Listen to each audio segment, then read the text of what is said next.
Trump को Britain का झटका, ईरान की पावर प्लांट्स पर हमला तय। नमस्कार, मैं हूं आपके साथ आयुषी गुप्ता।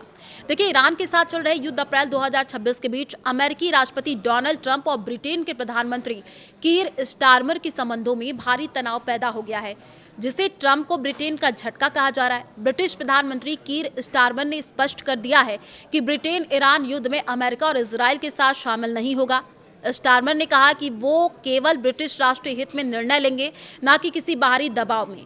युद्ध की शुरुआत में ब्रिटेन ने अमेरिका को ईरान पर हमलों के लिए अपने सैन्य अड्डों का उपयोग करने देने से मना कर दिया था। हालांकि बाद में केवल रक्षात्मक हमलों के लिए अनुमति दी गई। ईरान अमेरिका इजराइल युद्ध का आज 39वां दिन है और अमेरिका के राष्ट्रपति डोनाल्ड ट्रंप की जारी की हुई डेडलाइन जल्द ही खत्म होने वाली है।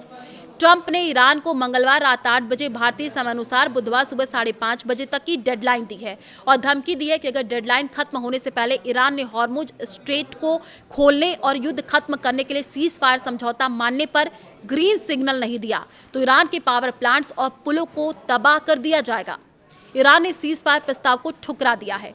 ईरान इस युद्ध का अस्थायी अंत चाहता है। अमेरिका की युद्ध मंत्री रक्षा मंत्री पीट हेग्सेथ ने भी ईरान को बड़ी धमकी दी है। हेग्सेथ ने कहा कि आज ईरान पर सबसे बड़ा हमला होगा। हालांकि इसी बीच अब ट्रंप को एक बड़ा झटका लग गया है। जी हाँ, ब्रिटेन के पीएम कीर स्टारमर ने ट्रंप को बड़ा झटका देते हुए अमेरिका को ईरान के पावर प्लांट्स और पुलों पर हमले के लिए ब्रिटिश सैन्य ठिकानों पर इस्तेमाल करने पर बैन लगा दिया है।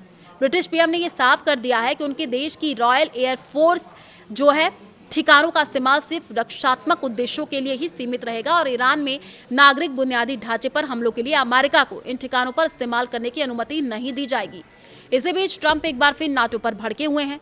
ईरान के खिलाफ युद्ध में नाटो की तरफ से सहयोग न मिलने पर नाराजगी जताते हुए ट्रंप ने कहा, हम नाटो के पास मदद के लिए गए थे।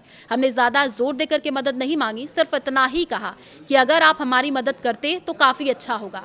लेकिन नाटो ने हमारी मदद नहीं की। नाटो कागजी शेर है और रूस के राष्ट्रपति व्लादिमीर पुतिन ने भी नाटो से नहीं डरते। ईरानी सेना Islamic revolutionary guard corps IRGC के प्रवक्ता इब्राहिम जुल्फगारी ने ट्रंप की धमकी पर पलटवार किया। जुल्फगारी ने कहा, अमेरिकी राष्ट्रपति ट्रंप की अभद्र बयानबाजी और घमंड की वजह से ये युद्ध हो रहा है। इसका मकसद अमेरिकी सैन्य नाकामियों को जायज ठहराना है। ट्रंप ने इन धमकियों का अमेरिका और इजरायल के खिलाफ जारी आक्रामक और निर्णायक अभियानों पर कोई असर नहीं पड़ेगा और ऐसी बयानबाजी से मिडिल ईस्ट में अमेरिका की हार की भरपाई नहीं हो पाएगी। अमेरिका इजरायल का हर कदम उनकी पिछली हारों से एक और हार जोड़ देगा।